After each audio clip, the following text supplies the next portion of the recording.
का चिन्ह पिता पुत्र पितात्मा के नाम पर आमीन। धन्यवाद पिता परमेश्वर, पवित्र आत्मा जी, सुंदर समय के लिए, आपके बेटे बेटियों के लिए, उनके जीवन के लिए, उनके घर परिवार के लिए। हर एक कमी घटी को दूर कीजिएगा, उनके जीवन से हर एक बीमारी निकले, हर एक गरीबी निकले, हर वो लाचारी निकले जिसके कारण वो कुछ नहीं कर पा रहे, यीशु मसीह के सामर्थ्य नाम से निकले। और प्रार्थना सिखाने वाली आत्मा एंटर करे और वो सदा सर्वदा तेरे नाम की महिमा करते जाए और उनका जीवन उठता और बढ़ता जाए। ये प्रार्थना यीशु के नाम में मांगता हूँ, आमीन। सबों को जय यीशु। मैं आशा करता हूँ आप सब खुश होंगे। आइए हम प्रभु के वचन में जाएंगे। जैसा कि मैंने कहा कि हम 2 भागों में इस वचन को बांटने जा रहे हैं, तो कल जो मैंने पहला भाग डाला, आज दूसरा भाग यूट्यूब पे हम डाल रहे हैं। इस वचन को हम पूरा समझने के लिए जो मैंने कल आपको समझाया था, दोष लगाने के ऊपर और न्याय के ऊपर, कि चाहे आप कोई क्यों ना हो, न्याय तो पहले यहूदियों से होगा फिर यूनानियों से। तो जब यहूदियों से ही न्याय होगा तो सोचो हमारा क्या होगा।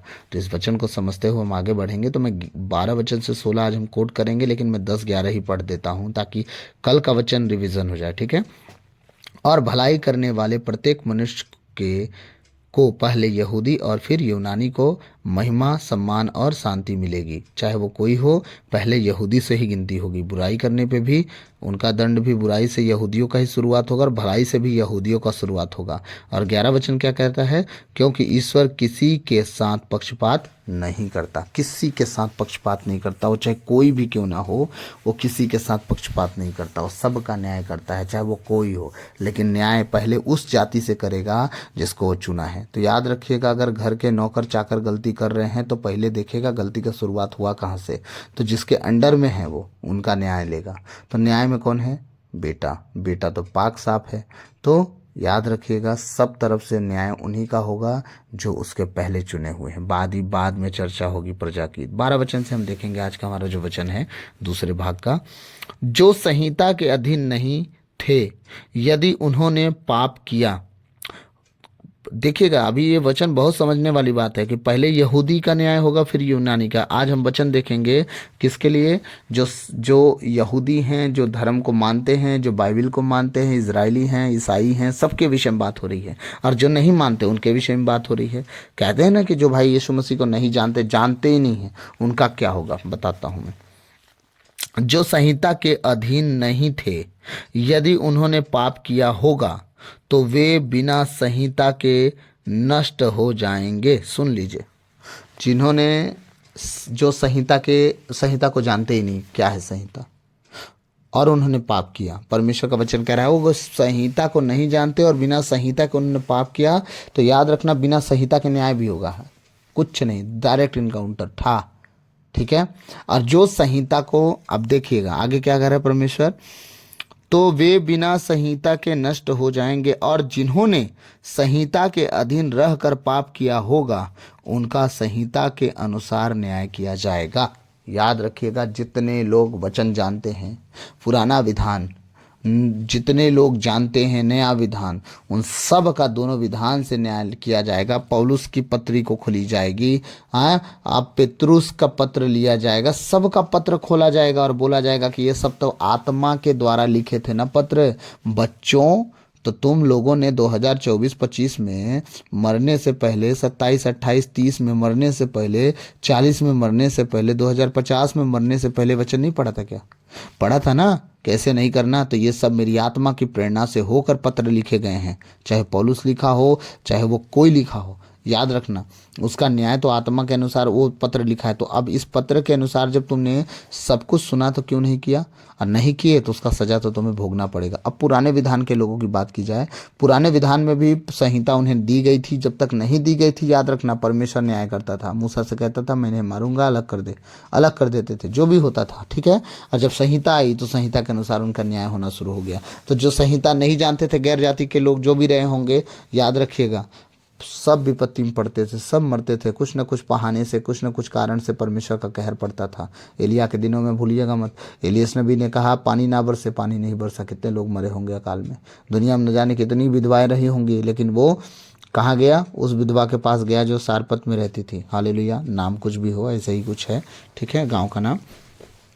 मैं जो कहना चाह रहा हूँ उस पर फोकस कीजिए कि परमेश्वर जब नाराज होते हैं तो वो कुछ भी करने के लिए तैयार होते हैं अपनी मर्जी के अनुसार, आप उन्हें नहीं रोक सकते। ठीक है, तो वचन क्या कह रहा है, जो संहिता के अधीन नहीं थे यदि उन्होंने पाप किया होगा तो वे बिना संहिता के नष्ट हो जाएंगे, और जिन्होंने संहिता के अधीन रहकर पाप किया होगा उनका संहिता के अनुसार न्याय किया जाएगा। तो मतलब आप संहिता के अंदर में रह के अगर गलती कर रहे हैं तो याद रखिएगा बचेंगे नहीं, क्योंकि प्रकाशना ग्रंथ पढ़ लीजिएगा कैसे न्याय होने वाला है। तो सबका न्याय होगा, चाहे वो बिना सही, ये मत सोच लेना कि हम तो बाइबल जाने ही नहीं कभी, अब जो होगा देखा जाएगा। जो होगा नहीं बाबू, वो सब होगा, चाहे बिना पढ़े वाले हैं चाहे पढ़े वाले हैं, चाहे जानने वाले हों चाहे ना जानने वाले हों, सबको परमेश्वर लपेटेंगे। और बोल रहे हैं बिना पढ़े वाले भी जाएंगे, बिना माने वाले भी जाएंगे, और पढ़ने वाले भी जाएंगे, और पढ़ के मान के ना मान के जैसे चलना है चलो, जाओगे तो सब न्याय तो सबका होगा। ठीक है, तो न्याय के दिन इतनी दया परमेश्वर नहीं दिखाएंगे जो दया अभी दिखा रहे हैं। जैसा कि मैंने कल बताया, वो धैर्य दिखाया, ठीक है, वो सहनशील बना, ठीक है, वो आपके लिए क्या क्या नहीं किया, वो आपके ऊपर दया दिखाया, लेकिन आप इन सब चीज़ों को क्या कर दिए, तिरस्कार कर दिए।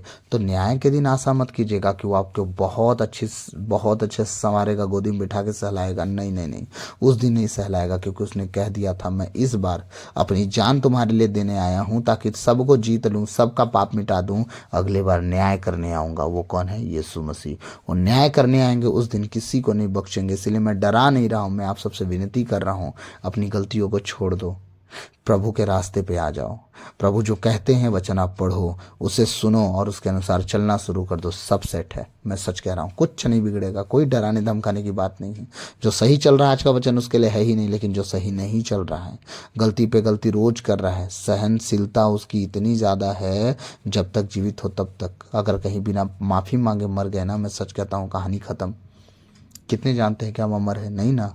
आज रात कोई सोया नहीं उठ पाया तो अपने पापों में फंस के मर गया, तो खुदा के सामने जाके क्या कहेगा कि मैं माफ़ी मांग लूँगा? उस दिन कोई न्याय नहीं, कोई माफ़ी नहीं, मरने के बाद कोई माफ़ी नहीं। जो भी करना है दायरे के अंदर, आप जीवित हो तभी करना है। मुर्दे परमेश्वर की महिमा नहीं करते, याद रखिएगा, जीते जी करना। हालेलुया। आगे 11 वचन क्या कह रहा है, सॉरी 13 वचन, क्योंकि संहिता सुनने वाले ईश्वर की दृष्टि में धर्मी नहीं है। जो वचन सुनते हैं वो ईश्वर की दृष्टि में धर्मी नहीं है। जैसे कि पिछले दिनों में मैंने आप लोग को बताया, भविष्यवक्ता आते हैं, प्रचारक आते हैं, हमारे फादर जी आते हैं, कितना अच्छा वचन सुनाते हैं। लोग कहते हैं हाँ कितना अच्छा बोल रहे थे फादर, आज तो फादर बहुत अच्छा बोले, लेकिन वो सुनते हैं, उसको मानते नहीं ना, उसके अनुसार चलते हैं। तो प्रभु यहाँ क्या कह रहे हैं, सुनने वाले धर्मी नहीं बन जाएंगे। वाह वाह, कितना अच्छा बजा रहा था, कितना अच्छा गा रहा था, है, उनको वचन तो गाने बजाने वाला टाइप से लगता है। ठीक, प्रभु कह रहे हैं कि ये सुनने वाले धर्मी नहीं ठहरेंगे, क्योंकि लिखा है 13 वचन में, क्योंकि संहिता सुनने ईश्वर ईश्वर की दृष्टि में धर्मी नहीं है, वरन संहिता का पालन करने वाले धार्मिक माने जाएंगे। ईश्वर के वचन का पालन करने वाले धार्मिक माने जाएंगे, संहिता सुनने वाले धर्मी नहीं माने जाएंगे। इसलिए आप ध्यान से सुनना, अपने वचन को पढ़ो जो परमेश्वर ने आपको दिया, अपनी बाइबलों को खोलो और एक एक वचन को पढ़ो और उसके अनुसार जीना शुरू कर दो। मैं सच कहता हूँ, आप धार्मिक ठहराए जाओगे, परमेश्वर की नज़र में आप आशीषित हो जाओगे, आप ब्लेस हो जाओगे, आपका जीवन बदलेगा, आपका घर परिवार बदलता जाएगा। अंश अंश करके अपने जीवन को आप उत्तम और भला देखोगे। आमीन।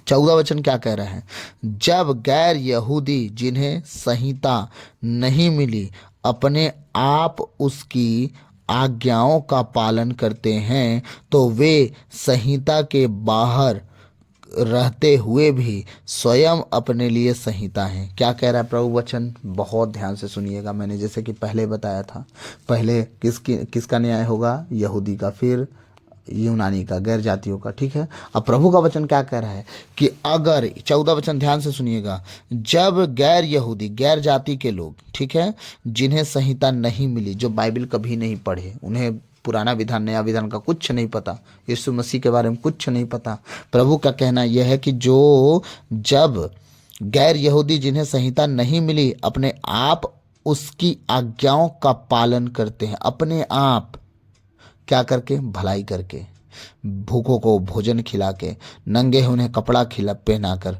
ठीक है, बेघर है उन्हें रहने के लिए छत का व्यवस्था कर कर, ठीक है।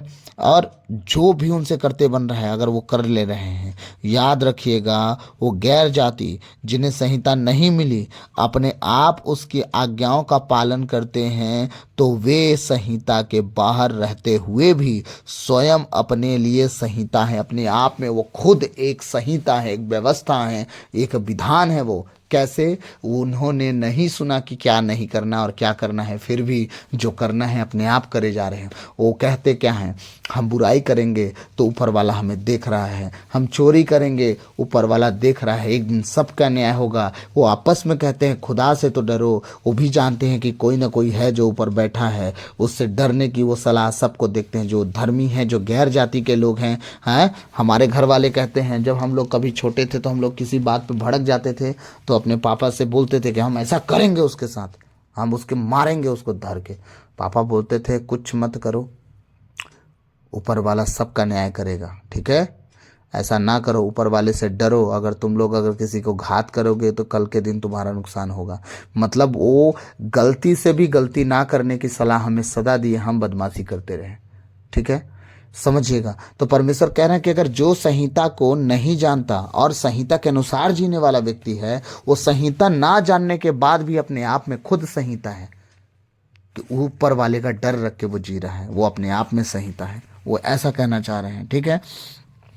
15 वचन कह रहा है क्योंकि वे इसका प्रमाण देते हैं कि संहिता की आज्ञाएं उनके हृदय पर अंकित हैं। वो प्रमाण क्या दे रहे हैं? संहिता हमने पढ़ा तो नहीं साहब, हम अनपढ़ हैं, मान लीजिए, पढ़े लिखे तो ज़्यादा ज्ञानी हैं, आजकल तो यही चल रहा है ना, हम पढ़े लिखे बहुत होशियार हैं, लेकिन जो पढ़े लिखे नहीं हैं उनका कहना हम अनपढ़ हैं लेकिन हम अपने घर वालों की इज्जत करते हैं, अपने माता पिता का आदर करते हैं, उनकी बातों को नहीं टालते, उनके कहे अनुसार हम चलते हैं, अपने घर का ख्याल रखते हैं, हम किसी को गाली नहीं देते, कहीं नशा करके नहीं घूमते, हम बुराई में नहीं जाते। तो वो सारी बातें जो नहीं करते, इसलिए प्रभु को क्योंकि वे इसका प्रमाण देते हैं कि संहिता की आज्ञा उनके हृदय पर अंकित है। वो अपने संहिता को अपने हृदय पर अंकित करके चल रहे हैं। उनका अंतःकरण भी इसके संबंध में साक्ष्य देता है, उनके विचार उन्हें कभी दोषी तो कभी निर्दोष ठहराते हैं। वचन कह रहा है उनका अंतःकरण भी इसके संबंध में साक्ष्य देता है, कभी दोषी ठहराता है, कभी निर्दोष कर देता है। उनका खुद का हृदय उनकी गलतियों पर उन्हें कहता है कि ये गलत है तो कहते हैं हाँ ये गलत है। अगर उनका हृदय कहता है ये सही है तो सही है। मतलब उनका अंतःकरण, वो अपने आप को जानते हैं कि हम गलत कर रहे हैं तो वो जानते हैं कि हाँ गलत है, और वो जानते हैं कि हम सही कर रहे हैं तो ये भी जानते हैं कि हम सही कर रहे हैं। तो उनका अंतःकरण खुद बिना संहिता के वो समझ जाते हैं। और जो जिन्हें संहिता दी गई है, अगर उन्हें समझ में नहीं आ रहा तो संहिता पढ़ना शुरू कर दें, अपने आप संहिता के अनुसार वो समझ में आ जाएगा कि कैसे चलना है। तो जो समझदार है उनकी बात नहीं है, तो मैं ताना मार रहा हूँ, आप समझदार हो कि नहीं हो, देख लो भाई, संहिता पालन करना है कि नहीं करना है। ये गैर जाति बिना ज्ञान के, बिना बुद्धि के संहिता का पालन कर रहा है, खुदा का भय मान के कि ऊपर वाला देख रहा है, और आपके हाथ में खुदा चलता है, रह के साथ में बाइबल में घूमता है। आपके जेब में मोबाइल में बाइबल डाउनलोड करके आप घूम रहे हो, सब कुछ जानने के बाद आप खुदा का भय नहीं है। संहिता का पालन आप कहाँ कर रहे हो? अगर कर रहे हो तो प्लीज उसे साबित करो कि आप संहिता का पालन कर रहे हो। आगे वचन क्या कह रहा है हम देखेंगे, 16 वचन, यह सब उस दिन प्रकट किया जाएगा जब ईश्वर मेरे सुसमाचार के अनुसार ईसा मसीह द्वारा मनुष्यों के गुप्त विचारों का न्याय करेगा। क्या कह रहा है प्रभु का वचन? कह रहा है, पौलुस लिख रहा है कि जितने पत्र मैंने लिखा है मैं अपनी बुद्धि से तो लिखा नहीं हूँ, ये लोग मेरी बात मान नहीं रहे हैं। अगर नहीं मानते हैं, विवाद में थी, कुरिन्थियों के कलीसिया जो थी, विवाद हो रहा था उस दिनों में, लड़ाई झगड़ा चल रहा था, बहुत सारी बातें हो रही थी, आपस में फूट पड़ रहा था। आप उसकी हिस्ट्री निकाल के देखिएगा, समझ में आएगा। तो पौलुस जो थे ऐसे ऐसे कंडीशन में पत्र लिख रहे थे और कह रहे हैं कि तुम लोग अगर इस पत्रों को अगर हल्के में ले रहे होगे कि ये तो यीशु मसीह ने थोड़ी ना लिखा, चेलों ने लिखा, उनकी बात तो नहीं मानेंगे हम। तो प्रभु का वचन कह रहा है इसमें, वो कह रहा है कि यह सब उस दिन प्रकट किया जाएगा जब ईश्वर मेरे सुसमाचार के अनुसार, किसके अनुसार? मेरे सुसमाचार के अनुसार, जो मैं लिख रहा हूं ना सुसमाचार, उसके अनुसार ईसा मसीह द्वारा मनुष्यों के गुप्त विचारों का न्याय करेंगे। कौन? पिता परमेश्वर। किसके द्वारा? यीशु मसीह के द्वारा। क्या करेंगे? सारे आपके विचार जो छुपे हैं ना, कि हम सुनेंगे हम नहीं सुनेंगे, वो सब का न्याय करेंगे पिता परमेश्वर यीशु मसीह के द्वारा। कौन न्याय करेगा? यीशु मसीह। कैसे न्याय करेगा? पौलुस का पत्र लेंगे और बुलाएंगे, ए भैया इधर आओ। पौलुस ने पत्र में क्या लिखा है? बुराई ना करना। तो तुमसे बुराई क्यों हो रही थी? क्योंकि पौलुस लिखा था इसलिए हम बुराई कर रहे थे। आप लिखे होते तो नहीं करते। अच्छा, तो पौलुस अपने से लिख दिया। मैंने जब उसे प्रेरित ठहराया, मैंने जब उसे चुना, मैंने जब उसे अपना बना लिया, वो विरोधी था, ठीक है, तो क्या उसे ऐसे ही कुछ भी लिखने के लिए बोल दिया हूँ कि वो कुछ भी हवा में लिख रहा है, तुम बात नहीं मान रहे हो? ऐसा नहीं है। प्रभु यीशु ने अपनी बातें उसके हृदय में डाली और वो आत्मा में प्रेरित होकर सारी पत्रों को लिखा है कि ऐसे ऐसे चलना, ऐसे ऐसे जीना। सारी कलीसियाओं के लिए था, सिर्फ रोमियों के लिए नहीं था, सिर्फ कुरिन्थियों के लिए नहीं था, तीमुथियों के लिए नहीं था, सबके लिए था। आज हम सबके लिए है, ताकि हमें ऐसे ही इंस्ट्रक्शन फॉलो करना है, ऐसे ही नियम को पहचानना और उसके पीछे चलना है। आमीन। मैं आप सबसे विनती करता हूँ, वचनों को पढ़ें, जितना ज़्यादा हो सके, जितना ज़्यादा हो सके वचनों को पढ़ें, उसके अनुसार जीना सीखे, चलना सीखे और आगे बढ़ना सीखे। प्रभु आप सबको बहुत ऊंचा उठाएंगे, बहुत ब्लेस करेंगे। आप सच में चमकेंगे और लोग आपको, आपकी चमक को देख ना पाएंगे। एक दिन ऐसा होगा और आप स्वर्ग जाएंगे और कोई आपसे स्वर्ग नहीं छीनेगा, क्योंकि कोशिश करने वाले ही परमेश्वर के राज में प्रवेश करेंगे। जो कोशिश ही नहीं करते वो परमेश्वर के राज के वारिस नहीं हो पाएंगे। इसलिए कोशिश करना मत छोड़िए। खुदा का काम है, आपको लिफ्ट करेंगे, उठाएंगे, जरूर उठाएंगे, ऊंचा उठाएंगे। God bless you all. प्रभु आप सबको बहुत आयत से आशीष दे। मैं आशा करता हूँ दोनों भाग आप सबको समझ में आ गया होगा। इसलिए वचनों को पढ़ना बहुत ज़रूरी है, ताकि आप समझ सके कि मैं क्या बोला और आप क्या पढ़े और क्या सुने। God bless you. प्रभु आप सबको बहुत आशीष दे। आप बचे, आपका घराना बचाया जाए। आमीन। सबों को जय यीशु।